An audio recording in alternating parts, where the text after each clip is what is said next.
We are at Government Science Technical College, Gariki.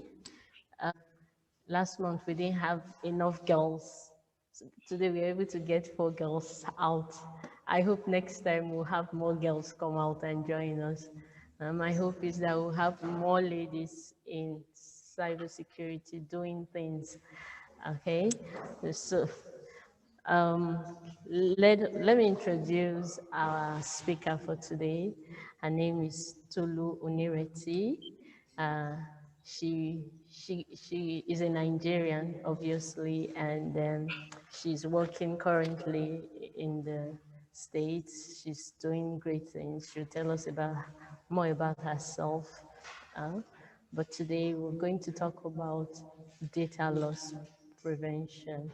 Okay, so before I have her start talking to us, I just prepared a little presentation to introduce the topic. Is that okay? Data loss prevention. Okay.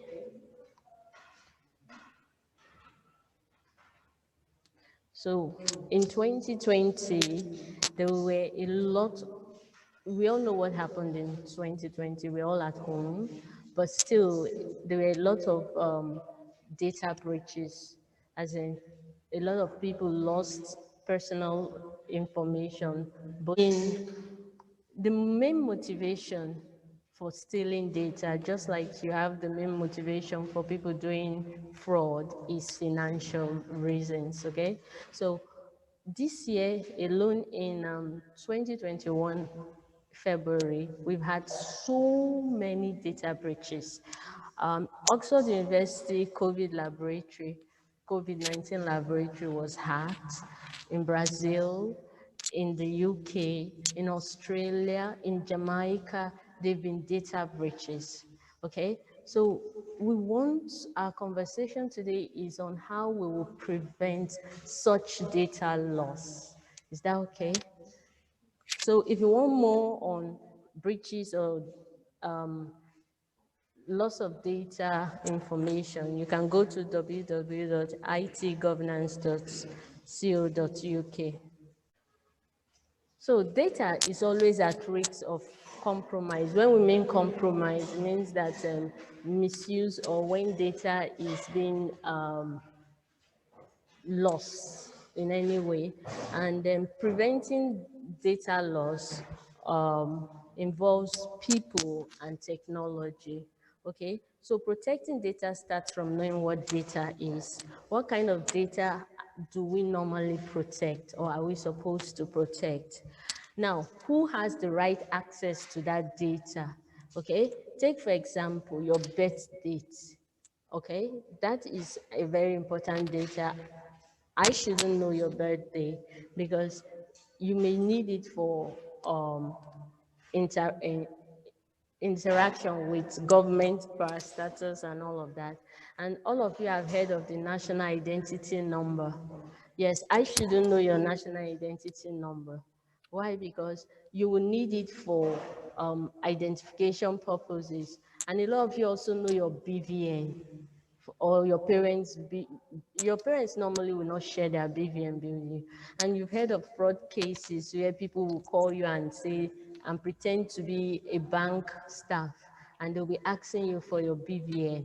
A lot of you have heard of such cases. So such things, such data are regarded as classified data that shouldn't be shared with anyone. So the people that have access to it should be very few people that are constricted to those that need it for one thing or the other. Another thing is that we have to also consider where data is staying. Most of the time, a lot of us have so much data on our phones. Okay, others use, pen drive, your flash drive.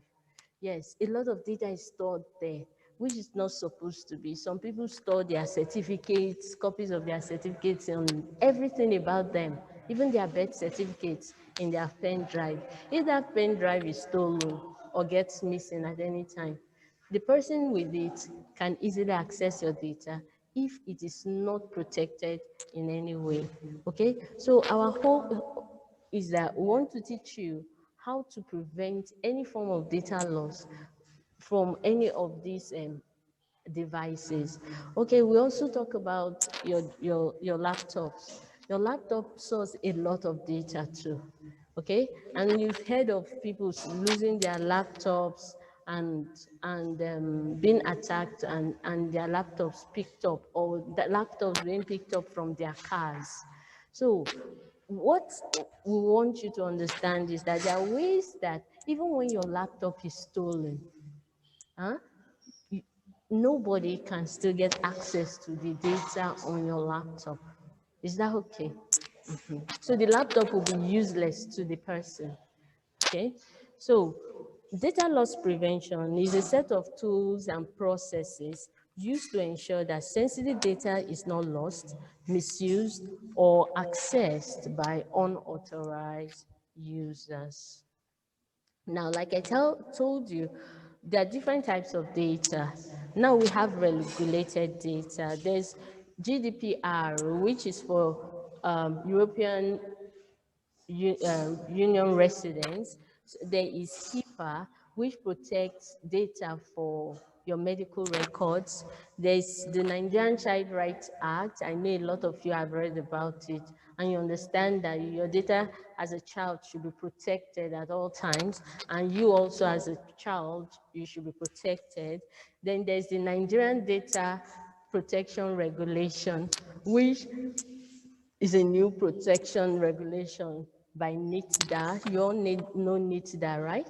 They are in charge of ensuring that data is protected by any organization that is holding it, that if there is a breach, the organization should be able to tell those involved that their data have been lost, and then the organization too will be fined for not protecting the data properly. And recently, they fined a fintech. They fined them the sum of 5 million naira because their data was stolen, and it was not really regulated data like that should be protected. Then you also have your personal identification number, your fingerprints and your biometrics, anything that identify you as a person, like all the data that is kept by the National Identity Management Commission. It's protected data. Have any of you gone to register there before? Okay, when you go, they take your fingerprint, they take the snapshot of your face, and in the process, they pick your iris information too. All of that is kept. And should there be a breach, a lot of people's information will be compromised. So such data should be highly protected. Then financial data, we already know about that. Financial data is big, as in people try to steal people's BVN, people try to steal their cards. PCI DSS is a regulatory body for card holders, people that are using debit or credit cards. So they regulate that industry. So CBN also is one of the regulators of the financial industry. Okay, EFCC also monitors fraudulent transactions within and outside Nigeria. So we also have different states of data. Data can be at rest, data can be in motion, or data can be in use. Now, when data is at rest, it means that it is in storage, in a hard drive, in a tape, it is archived somewhere, it's in a pen drive or in a database. Or data can be in motion when it is moving or flowing in a network. Sitting here and you're typing something for your boss, okay? You can after you're done with that, you can transfer the information to your boss by email. Okay, so while you are working on it on your system, it's in your RAM, it's on your cash registers. So that information is regarded as data in use. Meanwhile, while you are transferring it to your boss or your teacher, is regarded as data in motion. So how can data be lost? Data can be lost through negligence, through compromise, maliciously, or due to misconfiguration of any kind. Okay? Through negligence, it might be a well-meaning user who mistakenly exfiltrate or send out data from an organization. We've heard stories of people posting online information that had intellectual properties information on it. Okay, so or people sending information with social security number via email to their relatives of their customers or their colleagues. So such things, it's not that the person deliberately wanted to send out that data, but it just happened because it was due to negligence. Then, malicious users. Malicious users can also be an avenue for data loss because some employees may be unhappy, so they may want to cause loss for their organization. Process we might say data is being lost maliciously. There's misconfiguration. Sometimes in the industry, we notice that servers are not properly configured or people leave default settings on a machine instead of reconfiguring that machine. So attackers will find a way of coming in using these default accesses. Then sometimes users are compromised. And a lot of you receive emails from different parts or people telling you that their fathers or their grandfather is something and you should send them an email or click on this link. So such information, we can call them, what we call them phishing emails. They can download things to your system that may compromise your system or steal your login details and all of that. So this is all we have from here. I will now take you to Tolu. So Tolu, I want her to talk a little about herself so as to encourage all of you. You understand? All of you sitting here can be anywhere someday, but you have to start from somewhere. So you have to learn from those that have done it. So I would like Tolu to tell us a little about herself. Right. Tolu. Thank you so much again for the opportunity. And by the way, I like the topic. I think it's something that you can relate to yourself as a person, and then organizations like enterprises can also relate to that as well. So I think it's a really good topic to talk about, and I think it really we're gonna learn a lot from it. Now, about myself, it's interesting you all are in science school. So just out of curiosity, I also went to a science school in Nigeria, Wesley College of Science, Elekuro, and I'm proud to be a Wesleyan. Now, when I think of science school, when I was in Nigeria going to Wesley, we have SS1, 2, and 3. Those were it. So do you also have SS1, 2, and 3, or do you also have junior secondary school? Just SS1, 2, and 3. Mm-hmm. Okay. That's In the all you have here. Okay. So you have to do your GSS somewhere else and come over. So in your school now, do you have GSS as well or just SS? Just SS. Just SS. Okay, that's very similar. That's awesome. So I think going to a science school is really awesome. It's a real good way to prep for the future. Especially some of the courses that you have to learn. I enjoyed for the maths. I enjoyed physics. I enjoy a lot of the things we did. So I'm happy to see you all. So thinking of myself, I think right now I'm a mom. I'm married for 15 years, and I have two kids. I have a daughter and my son. My daughter is she is 12, and my son is 9. I think he's 10, but is about to be 10. It's not yet 10.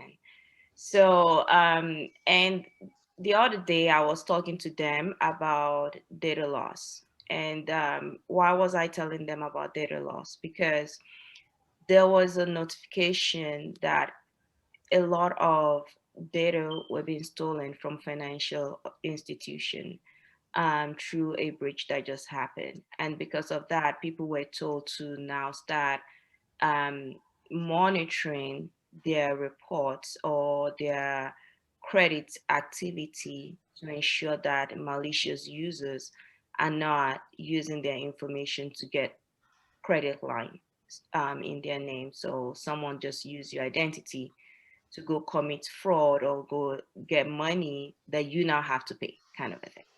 So when I think of that, I think it's really important to really be mindful of how you use your data. And as you keep growing and learning, you're going to work in an organization someday, and even in your school. How can you look around and determine what ways can data be lost and what is your role in protecting that? So what ways can data be lost? Yeah, so I think you already mentioned it, and I like the way you called it out. And I'll just look at it more for us. So your parents have ATM cards. If their information to access their ATM cards is stolen or somebody sees it, maybe they wrote it on a paper or something like that, someone can go into their bank account and withdraw money. And so you look at your password being stolen. So people use password across multiple applications. So in the instance that one of those applications have experienced a data breach where the username and the password are stolen, hackers can actually use that same information to access other sites, and they have the assumption that that person is using the same login credentials there, and that way they will be able to get access to your data. So let me just take a easy example. So you all have maybe like a Google, your Gmail accounts, or your, and then you probably have a Facebook account. So for instance, let's say you're using the same password with your Google and your Gmail. Now somebody gets access to your Gmail login information, your username and your password. It's going to be easy for them to get access if you're using the same password and username. It's going to be easy for them to get access to your Facebook. Now, the worst thing is if you're using the same information to get access to your bank account. That means they can actually go into your bank account and assume to be you and do stuff on your bank account that you don't authorize. So, like send money to themselves or withdraw money or clear your bank account. So, using the same password across multiple applications is really not, it's a no. You can't do that, because when you do that, if one of them gets breached, you open yourself up. Now there is a way to also prevent that. Let's say something happens, somebody just sees it and just as knows it. Now you can use multi-factor authentication to reduce your risk of exposure. Now how do you do that?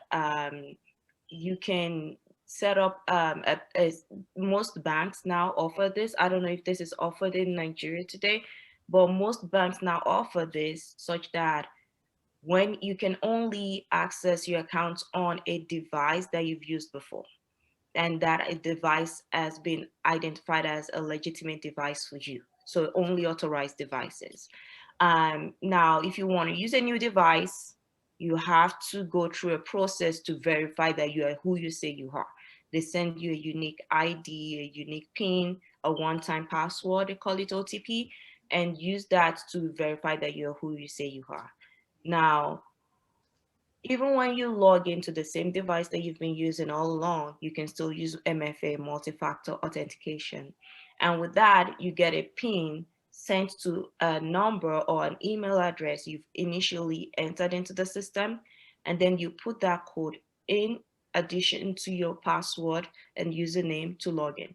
So if somebody gets a hold of your password and username and they try to log into your account, once they get to that multi-factor authentication phase, they won't be able to go further because they won't receive the code, and so they won't be able to get access to your system. So that is a way to reduce the risk in case that information gets leaked, of somebody being able to compromise your account or get access to your account and delete maybe all your Gmail emails or see some other emails you don't want people to see. Okay. Can organizations protect unstructured data? For example, I go to an office, or let's say a bank, and they give me a form to fill, and I fill that form. I put all the information, including my BVN, on that form. Now, that form may go somewhere and just lie somewhere where it can be accessed by somebody that may have the wrong intention. So how can organizations protect such unstructured data that we usually find everywhere? That is a really good question because do organizations always do that? Maybe not, because it's a lot of work. So typically, when you fill out forms like that, the prob is supposed to enter that information into a system, into a computer system that they can access, but you cannot access. After entering that information, a good way for them to protect your information is to shred that form you've completed so that now the information is on the computer. Nobody needs that paper again. Can we just shred it or destroy it? That would be the best way to do it. But let's say they need that record. Maybe it's a signature, maybe it's a contract that you signed, and they need to keep a copy of that. Keeping that in a secured location that is locked down and only few people have access to it. Maybe they use a code to access it such that only specific people can access that logged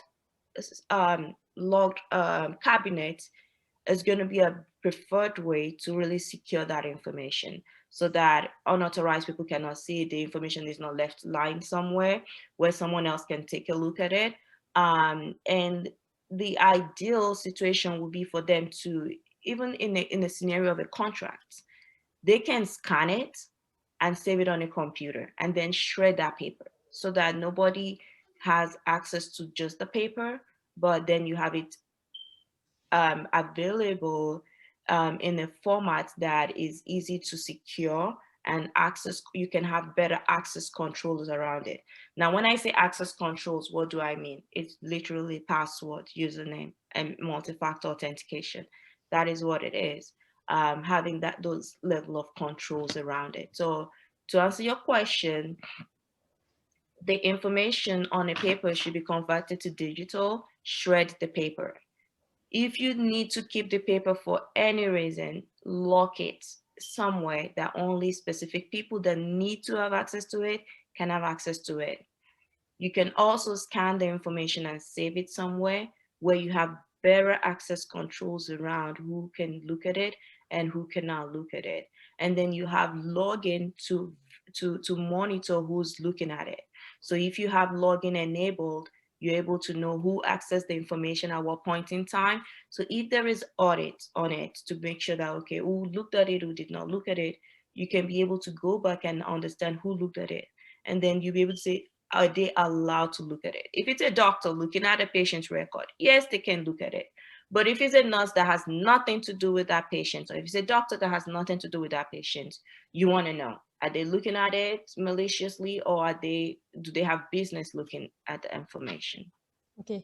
Issue about you can put all the technology in place, but what about human behavior? In them, and you're still getting them doing the same thing. So, how Is it true that training can change behavior or improve people's method of handling data?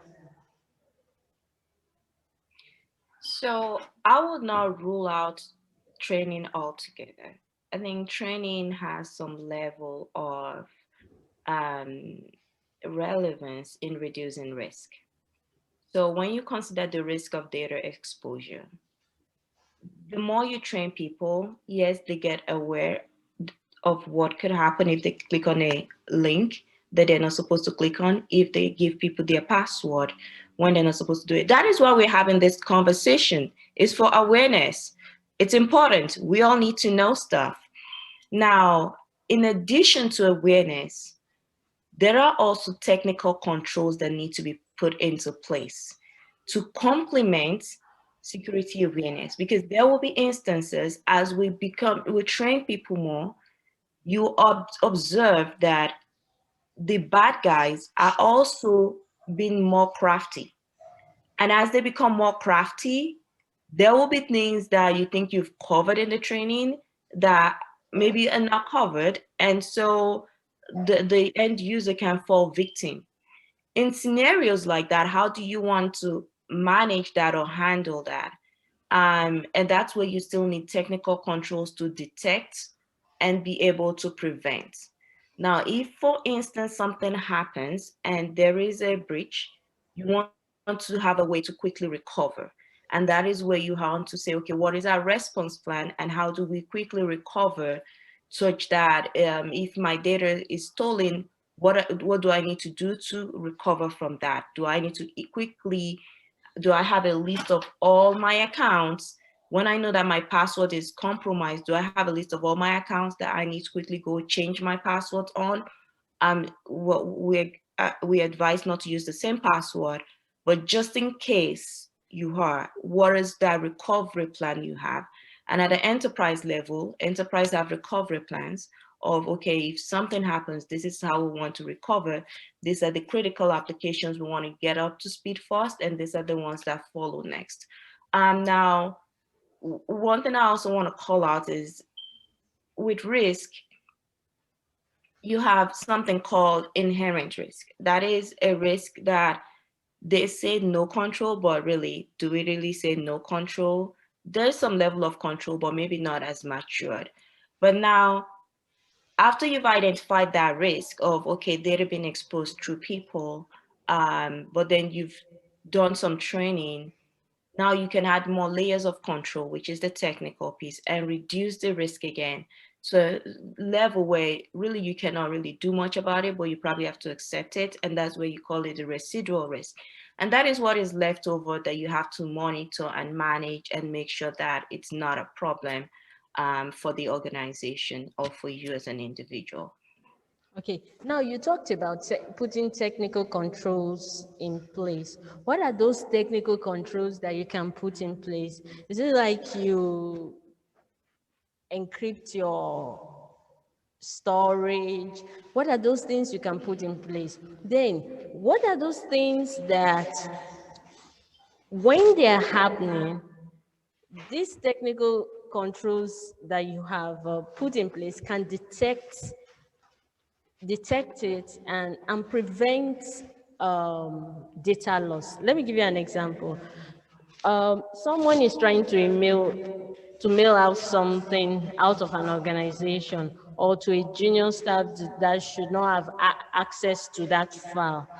What are those controls that can detect that this file should not go to this person, or this file should not leave the organization? What are those controls? That is a real good question. And you really need to think through what, first of all, you have to identify. And thinking of identify, so there's this NIST control. NIST is the National Institute for Science and Technology. Um, I hope that is correct the way I just said it. But NIST has 5 areas of controls. One is the identify, prevent, detect, respond, and recover. Now, when you look at those 5 areas, you want, if something is critical, you want to identify it as critical. And for you to identify something as critical, you want to tag it. You want to put a stamp on top of its head or something that says, this is critical data. This is a data that looks like a BVN. This is a data that looks like some company secrets that can only remain at the C level. You want to put some kind of tag around it, picture it, whatever you want to do to it, to make sure that somebody seeing that information knows that it's classified. Now, there will be different, and that's what you call data classification. So there are different classes of data you can have, very confidential to just informational that can be seen by the public.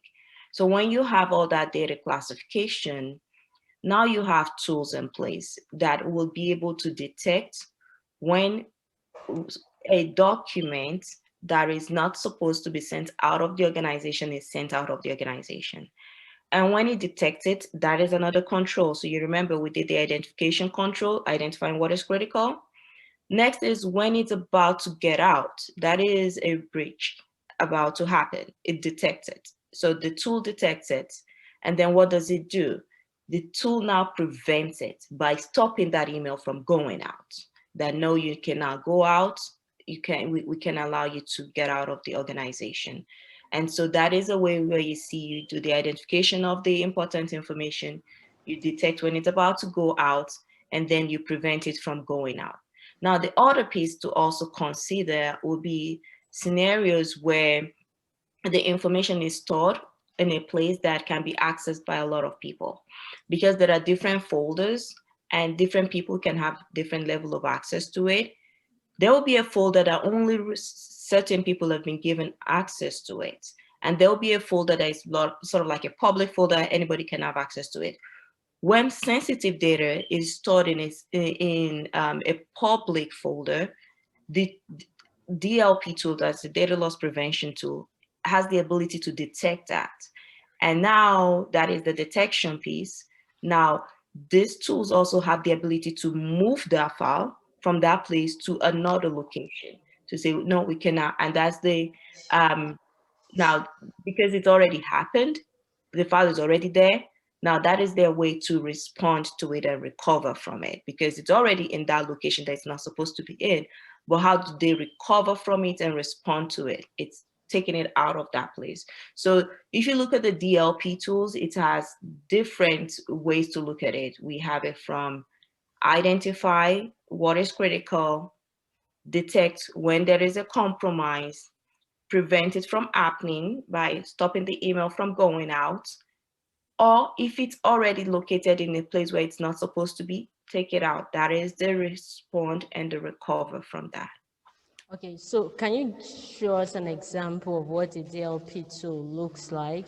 How I can probably create a policy and determine what should leave, where should it be, who it should go to, and all of that.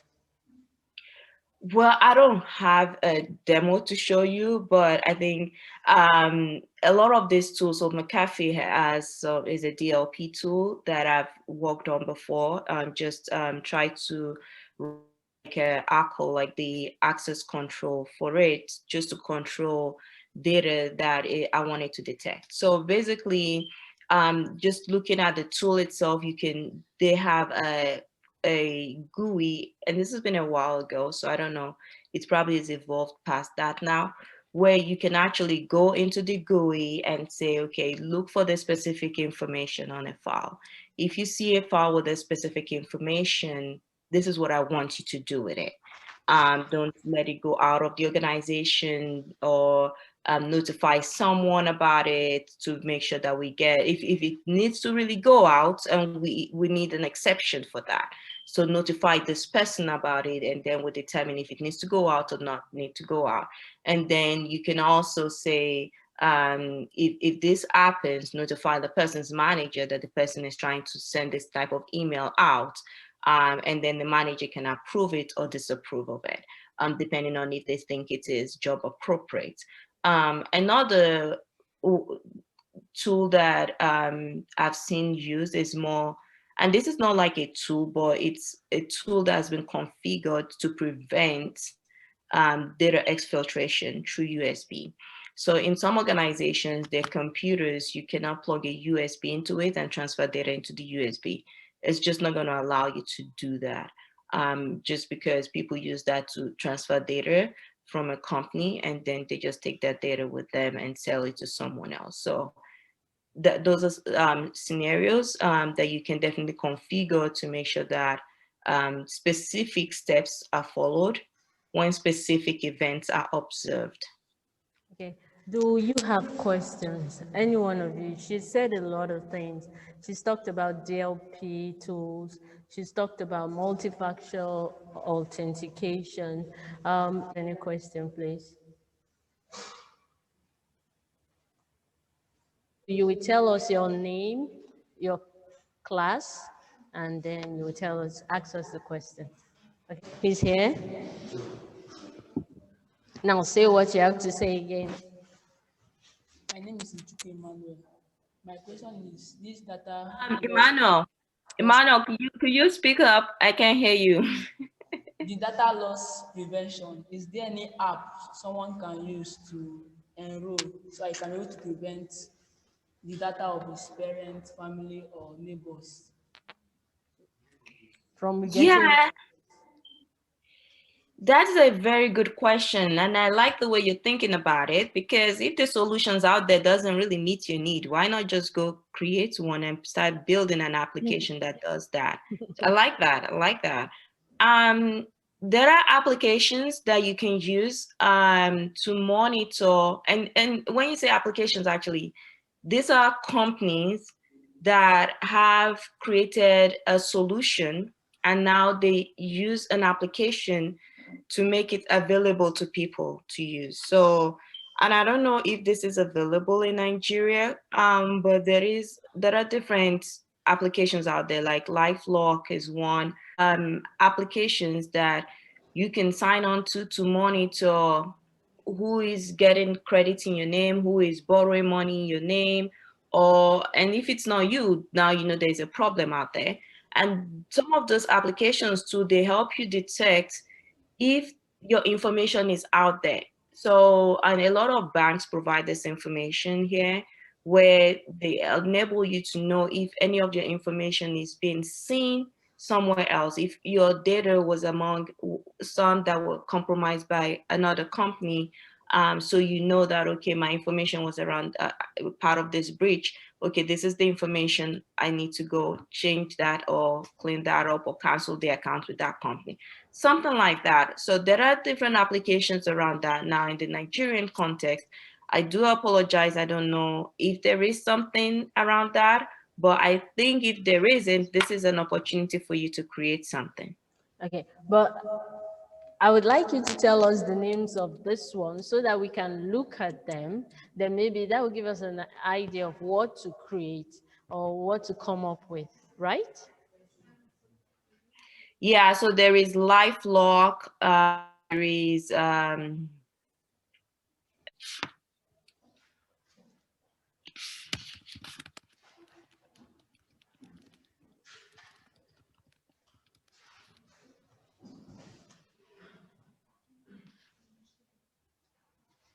okay, there is ID Shield, that is another one.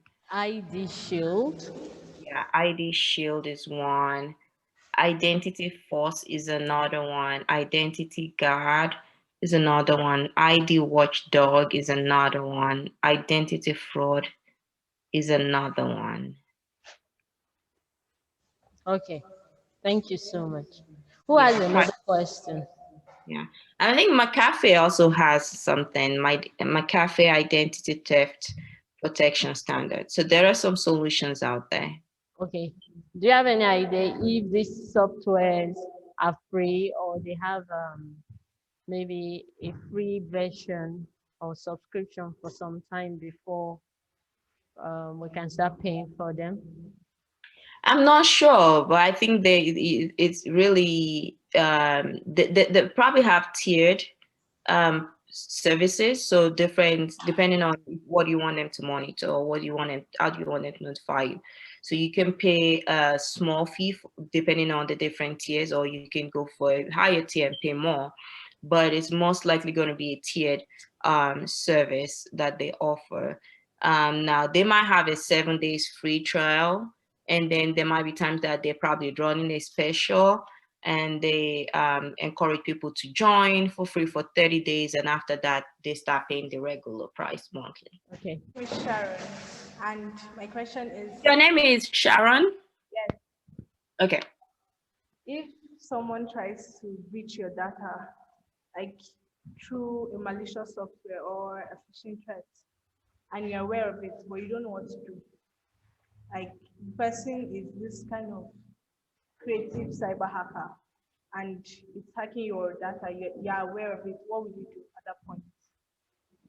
So is this person your friend? No, you're not aware, because let's say after putting the data loss prevention software, the person is so crafty that you reach that to get your data. So what do you do at that point? So that is it. That is the, you've identified that it's been, you're detecting that it's been stolen. Now your next step is, what do you do to recover it? One is, you probably prepare for the rainy days before the rainy day. So you already have to have some prevention that you already have in place. So if somebody is trying to, has already accessed your data, you can definitely consider, um, getting,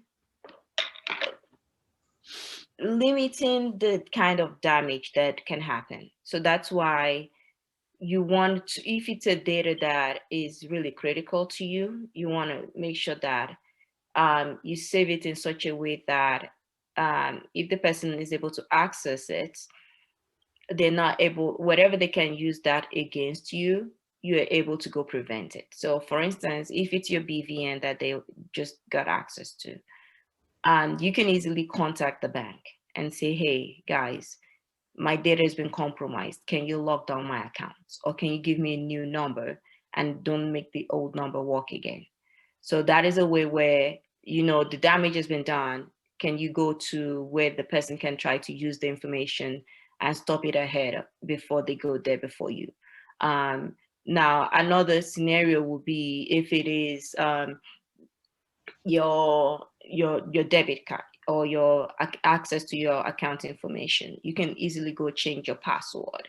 My daughter just, she thought somebody was looking over her shoulder when she entered a password the other day, and you know what, she changed the password, and do you know what happened? She changed it to something she can't remember now. So that is that kind of a prevention, like, okay, she knows that, okay, it looks like my password has been compromised while I was trying to type it, someone was shoulder surfing, but now what can I do to quickly prevent myself? Quickly go change that password so that the person will not be able to use the password that the person thinks the person knows. So that is, those are kind of some kind of prevention that you can use. Now in the scenario where it's maybe your national identity number and it cannot be changed again, where if it is disclosed, it is disclosed. You can start monitoring its usage so that you know if there is an unauthorized usage that you did not approve of, and then you can raise up your hand and say, I did not approve of that, can you revert it? Or you can even put a stop to anybody trying to use it, and then that will impact you, because when you want to use it, you won't be able to use it. But then you can put more controls around it to say, okay, maybe when I want to use it, can you allow me, or something like that, Okay. depending on what is acceptable. Yes. Okay. Then there was this question that was asked. Someone is took somebody's picture while the person is in the hospital, and as the person is sharing it around and asking people to donate. The persons that was sick saw his photo on Facebook with a request for money, which he never did. How can you protect such?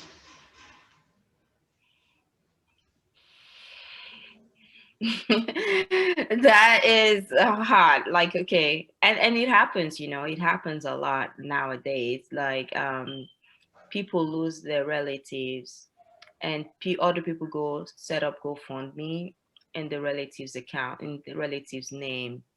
Um, I think a good way to call that out is really respond to that post and just say, I do not authorize this. This is illegitimate. And since it's Facebook, you can literally report that post that I'm reporting this as being illegitimate. Can you close it out or something like that? And then Facebook will have to research it because you've reported it. Someone has reported it. So there are ways around it. You can report it, but can you prevent it? Sometimes you cannot. People will go out there, and there are deep fakes now where somebody can take my video as I'm Is talking, uh, and somebody can take my words, my video, everything about me right now, and have words that I never uttered in this video come out through my mouth, such that I said something else, but then something else comes out. And so it's usually used for misinformation, to propagate fake news, and just let people believe what is not. Because now they see your video, you're talking about it, but is it really you talking about it? No, it's not you. It's a fake of you that is being used to propagate misinformation. So things like that, can you really prevent it? I'll probably say no, because it's just a technology that people are just funny about and people use it for their own propaganda. But can you denounce it? Yes, you can denounce it. Like, that is not me. I do not approve of it.